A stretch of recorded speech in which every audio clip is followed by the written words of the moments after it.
नमस्कार, मैं हूं श्रेया आर्या और आप देख रहे हैं इंडिया न्यूज स्पोर्ट्स। और मेरे साथ यहां पर है आज ओम बसवाल। और बाबर आजम की तरफ से जो पाकिस्तान के कप्तान है, बयान निकल कर आ रहा है कि उनकी टीम में 11 ट्रम्प कार्ड हैं और वो जो ट्रम्प कार्ड है उन्हें ओम उन पर सबसे ज्यादा भरोसा है यहां पर बाबर आजम को। और हर एक खिलाड़ी किसी भी गेंदबाज या बल्लेबाज के सामने बेस्ट प्रदर्शन करके दिखा सकता है, ये कहना है बाबर आजम का। क्योंकि आने वाले वक्त में यहां पर अगर बात करें तो एशिया कप होना है T20 फॉर्मेट में, फिर T20 का ही वर्ल्ड कप है। और स्पष्ट है कि बाबर आजम का बयान इन्हीं दो टूर्नामेंट को लेकर कहा गया है।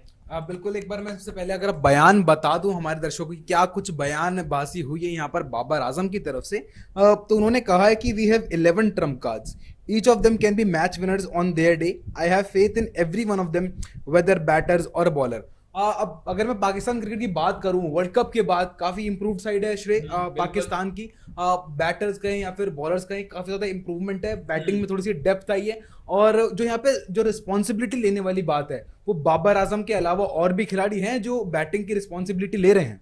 बिल्कुल, यहां पर बाबर आजम के साथ साथ, क्योंकि हम लगातार जब भी अब पाकिस्तान की बात करते हैं, खासकर वर्ल्ड कप 2021 के बाद से, तो ये बात हम जरूर कह रहे हैं कि पोटेंशियल के साथ साथ परफॉर्मेंस और उसके साथ जो रिजल्ट है ना, वो अब दिखने लगा है पाकिस्तान की टीम में। लेकिन यहां पर जो 11 ट्रम्प कार्ड की बात की थी ना उन्होंने, हम यहां पर मैं और रोम आपके लिए लेकर आए हैं वो ट्रम्प कार्ड जो भारतीय टीम में है। और भारतीय टीम के वो बड़े नाम जो बाबर की टीम हो या फिर किसी दूसरी टीम हो, आप T20 वर्ल्ड कप में बात कर लीजिए, साउथ अफ्रीका, ऑस्ट्रेलिया, इंग्लैंड हो, या फिर एशिया कप में श्रीलंका या पाकिस्तान की टीम हो, उनके सामने भारतीय टीम को जीत दिला सकते हैं। तो सबसे पहले नाम से शुरुआत करते हैं यहां पर ओम, और जो सबसे पहला ही नाम है वो है भारतीय टीम के कप्तान रोहित शर्मा।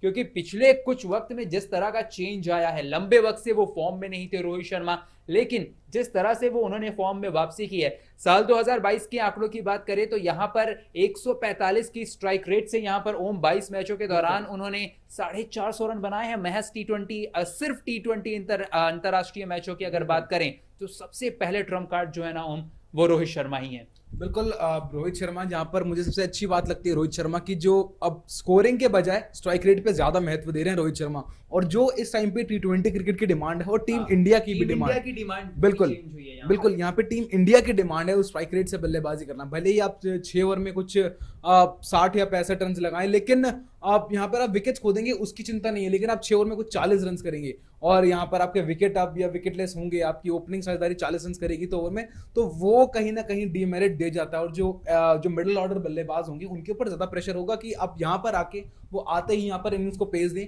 और जो 200 रन वाला मार्क है इस टाइम पे T20 क्रिकेट, वो कहीं दूर छूट जाता है। बिल्कुल, क्योंकि यहां पर T20 क्रिकेट में शुरुआत बेहद अहम हो जाती है। मुझे वर्ल्ड कप पिछली बार का याद है जहां पर पाकिस्तान और न्यूजीलैंड दोनों के खिलाफ यहां पर शुरुआत भारतीय टीम की धीमी रही थी, और यही वजह थी कि शुरुआती 2 मैचों को हार कर ही भारतीय टीम बाहर हो गई थी। तो एक जो सबसे बड़ी बात है वो शुरुआत, और वो ओपनर ही देते हैं टीम को। तो रोहित शर्मा के साथ बहुत हद तक अभी है कि केएल राहुल ही ओपनिंग करेंगे, अगर लेफ्ट या फिर राइट वाला वो कॉम्बिनेशन आड़े नहीं आता है तो।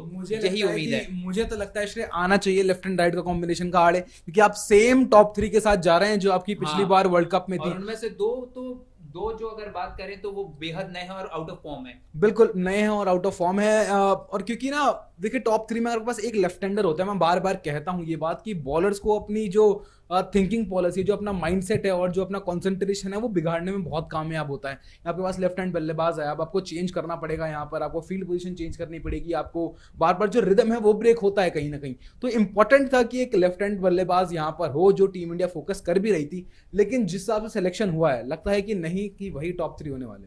बिल्कुल, यहाँ पर वही टॉप 3 होने वाला है जो पिछली बार देखने को मिला था।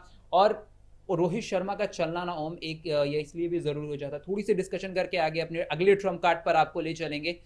केएल राहुल ने नवंबर के बाद से कोई अंतरराष्ट्रीय मैच नहीं खेला अगर T20 में बात करें तो, और व्हाइट बॉल का आखिरी जो मैच खेला था वो फरवरी में खेला था।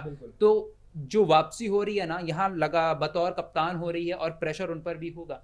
बिल्कुल बिल्कुल, प्रेशर होना लाजमी भी है कि आप आप चोट से वापस आ रहे हैं, आपने 5-6 महीने से क्रिकेट खेला नहीं है, आपने नेट प्रैक्टिस आपके पास है नहीं, तो इंपॉर्टेंट था उनका जिम्बाब्वे दौरे में सिलेक्शन होना, क्योंकि वहां से आपकी बॉडी रिएक्ट करेगी, आपको बड़ा टूर्नामेंट खेला है, आप टीम ने आपको भरोसा करके डायरेक्टली प्लेइंग में आपको इंक्लूड करा है, बजाय दीपक चहर जो वो भी वापसी कर रहे थे, उनको एज अ बैकअप रखा, केएल राहुल पे ज्यादा भरोसा दिखाया। भले ही जो थोड़ी सी जो स्ट्राइक रेट पे यहाँ पर क्वेश्चन बना हुआ है केएल राहुल के, लेकिन मैनेजमेंट में इनके पोटेंशियल पे भरोसा दिखाया। तो केएल राहुल और साथ में रोहित शर्मा इस टाइम पे जहाँ पे ज्यादा निगाहें होंगी रोहित शर्मा पर, कप्तान है, बल्ले से प्रदर्शन आ रहा है लेकिन वो डोमिनेटिंग रोहित शर्मा वाला प्रदर्शन ना आ रहा है, तो मुझे लगता है कि इस वर्ल्ड कप और एशिया कप में एक बड़े एक्स फैक्टर बन के उतरेंगे। बिल्कुल। और बढ़ते हैं अपने भारतीय टीम के अगले ट्रम्प कार्ड की तरफ। तो भारतीय टीम का जो अगला ट्रम्प कार्ड मुझे नजर आता है ना, वो है सूर्य कुमार यादव। जिस तरह से वक्त लगा अंतरराष्ट्रीय क्रिकेट में उन्हें आने में, लेकिन जिस तरह से वो आए हैं ना ओम, बेहद ही शानदार प्रदर्शन करके दिखा रहे हैं। और बाबर की पाकिस्तान क्या किसी भी टीम के सामने मुझे लगता है ना, जिस तरह से वो बल्लेबाजी कर रहे हैं, जो इंडिया के मिस्टर 360 हैं, वो सबसे बड़े ट्रम्प कार्ड होंगे रोहित शर्मा के बाद, वो हैं सूर्य कुमार यादव। मैं बहुत इंप्रेस्ड हूं इस बल्लेबाज की बल्लेबाजी से, इसके इंटेंट से काफी ज्यादा इंप्रेशन यहाँ पर जमा है इसने पूरे क्रिकेट पंडितों में, और अपनी जो प्लेइंग 11 में जो जगह है वो पूरी सीमेंट कराई है। और जो वर्सेटाइलिटी लाता है ये खिलाड़ी अपने खेल में, कि अब ये 4 नंबर भी खेल रहा है, इसने ओपनिंग भी की वेस्ट इंडीज के अगेंस्ट, और रन्स कर रहा है खिलाड़ी, और इंपॉर्टेंट रन्स करता है और इफेक्टिव रन्स करता है। अगर आप रन्स करते हैं T20 फॉर्मेट में, आप 50 रन्स करते हैं, लेकिन वही 50 रन्स आप कुछ 40-42 गेंदों में करते हैं, तो वो इफेक्टिव नहीं माने जाते। आपने रन्स किया, आप क्रीज पे खड़े रहे। लेकिन ये बल्लेबाज ऐसा है जो आपको 25 या 30 बॉल में, आपको 25 बॉल में, 20 बॉल में आपको अर्शतक जड़ के देगा, और लंबी इनिंग्स खेलता है। कोई भी डिपार्टमेंट हो, चाहे फास्ट बॉलिंग हो, चाहे वो स्पिन बॉलिंग हो, ये बल्लेबाज कभी भी आपको ऐसे अपने शॉट्स लगाने में झिझक इसको कभी नहीं दिखेगी। बिल्कुल। यहाँ पर आपने बात की यहाँ पर स्ट्राइक रेट की, क्योंकि आपने जो 25 और 20 वाली बॉल की बात है ना, वो रवैया जो है ना भारतीय टीम का जो बदला है वो दिखाता है। क्योंकि अब भारतीय टीम को वो बल्लेबाज नहीं चाहिए जो मैं लगातार ये बात कह रहा हूं कि भारतीय टीम का वो बल्लेबाज नहीं चाहिए जो 130 या 135 के स्ट्राइक रेट से 60 या 70 रन बनाए। भारतीय टीम का फोकस चेंज हुआ है। अब भारतीय टीम को वो बल्लेबाज चाहिए जो 160 165 की स्ट्राइक रेट से 35 से 40 रन बनाकर दे सकें। क्योंकि आप शुरुआत से ही देख लीजिए, सूर्य कुमार यादव है, फिर ऋषभ पंत आते हैं, हार्दिक पांड्या आते हैं, उसके बाद दिनेश कार्तिक, ये लगातार वो बल्लेबाज है जो रन करके दे रहे हैं। जरूरत है कि अब वो बल्लेबाज तेज गति से भी रन करके दें। बिल्कुल। अब यहाँ पर हम चलते हैं अपने अगले एक्स फैक्टर की तरफ, जो मैं कहूंगा इसका कमबैक ही एक एक्स फैक्टर रहा है भारतीय टीम में। आईपीएल के बाद से जो इन्होंने कमबैक करा है, या फिर आईपीएल से पहले जो इंजरी के बाद से कमबैक करा है, वो बहुत इंपॉर्टेंट रहा है, वो एक टर्निंग पॉइंट सा रहा है करियर का। उस खिलाड़ी का नाम है हार्दिक पांड्या। बिल्कुल। हार्दिक पांड्या को लेकर मुझे एक बात यहां पर याद है ओम, पिछले बार का ये जो वर्ल्ड कप हुआ था ना 2021 का, उस वक्त जो इनकी फॉर्म चल रही थी, वर्ल्ड कप से पहले की अगर मैं बात करूं तो टीम में जगह भी नहीं बन रही थी उनकी, काफी आलोचना हो रही थी टीम में जगह को लेकर उनकी। लेकिन इस बार जैसा कि कहा उन्होंने, वापसी की, बतौर कप्तान आईपीएल में आए, न सिर्फ टीम को जिताया बल्कि बल्ले, गेंद और फील्डिंग तीनों ही डिपार्टमेंट में एक जो 3 डायमेंशनल परफॉर्मेंस थी ना, वो करके दिखाई। बिल्कुल। जडेजा के बाद हमें एक दूसरा प्लेयर नसीब हुआ है जो बहुत बेहतर कर रहा है तीनों डिपार्टमेंट में। आप बल्लेबाजी में इन पे भरोसा कर सकते हैं, गेंदबाजी में ब्रेक थ्रू दिला के देंगे, फील्डिंग इनकी साइड कवर्ड है, और कंसिस्टेंट है सबसे बड़ी बात मैं कहूंगा। और ये भी जब बैटिंग करने आ रहे हैं तो एक मुश्किल सिचुएशंस में होती है टीम हमेशा, और चाहे आप ये कुछ 100 पर 3 होगी, अगर मैं T20 क्रिकेट की बात करूं तो वहां से आपको एक लंबी 250 तक आपको पहुंचा के देंगे, 300 तक पहुंचा के देंगे, अगर वनडे क्रिकेट की बात करें तो। बिल्कुल। और अभी इंग्लैंड की सीरीज में इन्होंने प्रूव भी करके दिखाई अपनी ये वाली बात। और उसके बाद अगर मैं बात करूं तो ब्रेक थ्रूज दिलाए, कौन भूल सकता है उनका बाउंसर प्लान, ठक ठक ठक 3 बाउंसर, बटलर को भेजा पवेलियन की तरफ, बेन स्टोक्स को भेजा, लिविंगस्टोन्स को जहां पर ये हिट खा रहे थे अपनी हाफ पिच बॉलिंग पर, शॉर्ट पिच डिलीवरी पे, उसके बाद भी अपने बाउंसर प्लान पे स्टिक रहे और दोबारा से वही गेंद डाली। और मैच के बाद गया भी था एक, मैं एक जिद्दी खिलाड़ी हूं, तो उस पर इन्होंने अपने आप को प्रूव करा और इंपॉर्टेंट ब्रेक थ्रूज दिलाया। तो बहुत इंपॉर्टेंट खिलाड़ी होंगे ये। वो हार्दिक पांड्या ने जो आपने 2021 वर्ल्ड कप में देखा था, ये 2.0 हार्दिक पांड्या है जो एक बहुत बेहतर फॉर्म में है और लगातार अच्छा परफॉर्मेंस कर रहा है। बिल्कुल, ये 2.2 हार्दिक पांड्या है जो परफॉर्म भी करता है और कप्तानी वाले अब दिमाग से भी सोचता है।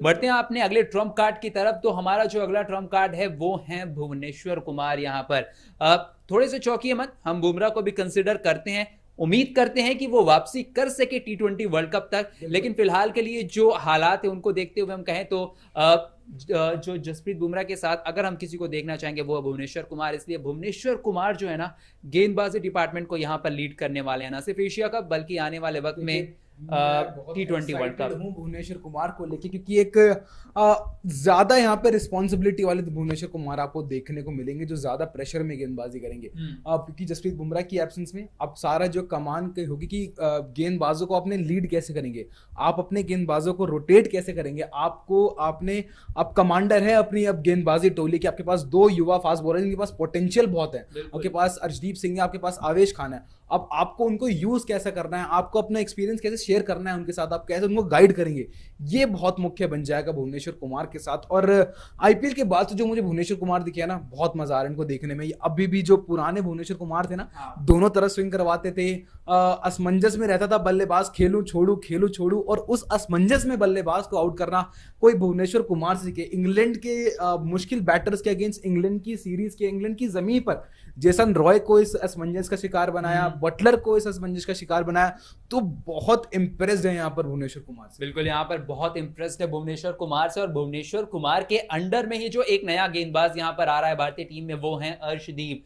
अर्शदीप के साथ एक जो सबसे बड़ी बात है ना ओम, इस बार के आईपीएल में डेथ ओवर के दौरान सबसे ज्यादा यॉर्कर डाला था उन्होंने, बुमराह और भुवनेश्वर से भी ज्यादा यॉर्कर इस बार अर्श ने डाला। ड्वेन ब्रावो भी थे, ड्वेन ब्रावो भी थे, उनसे सबसे ज्यादा विकेट्स लेने वाले गेंदबाज T20 क्रिकेट की अगर मैं बात करूं तो उन सब ने, अगर किसी खिलाड़ी ने अपना नाम जो है इनसे अलग थोड़ा बहराया, वो खिलाड़ी का नाम था अर्शदीप सिंह, जो इनके बीच से निकल कर आया, इनके बीच से निकल कर बिल्कुल, और बहुत शानदार गेंदबाजी करी।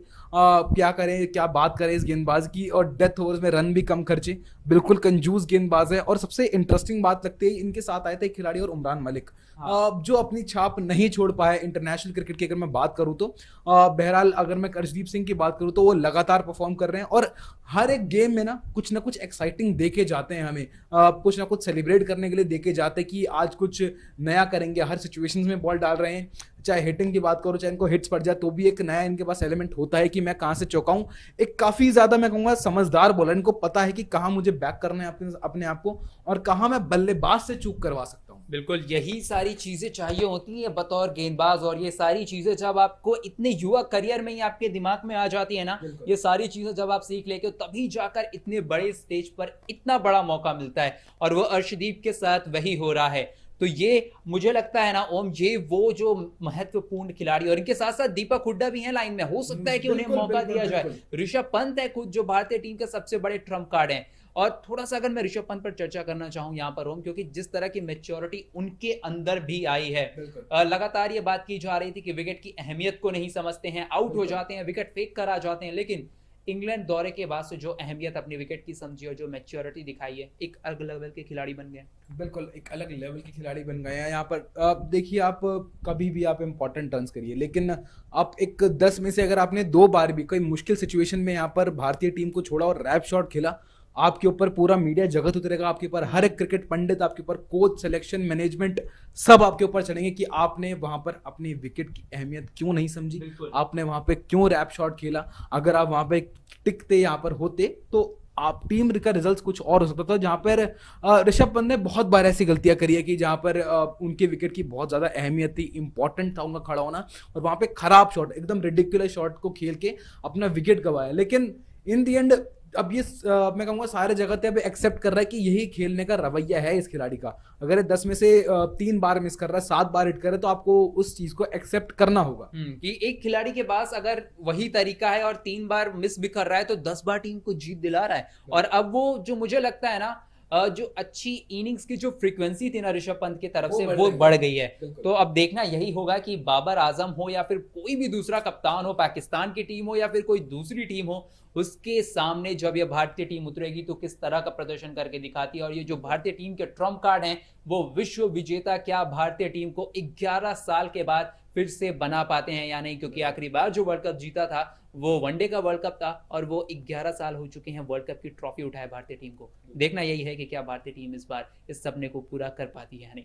फिलहाल के लिए इस वीडियो में इतना ही, हमें दीजिए इजाजत। अगर आपको ये वीडियो पसंद आई है तो इसे लाइक करें, चैनल पर नए हैं तो सब्सक्राइब करें, और कमेंट सेक्शन में अपना फीडबैक जरूर देकर जाएं।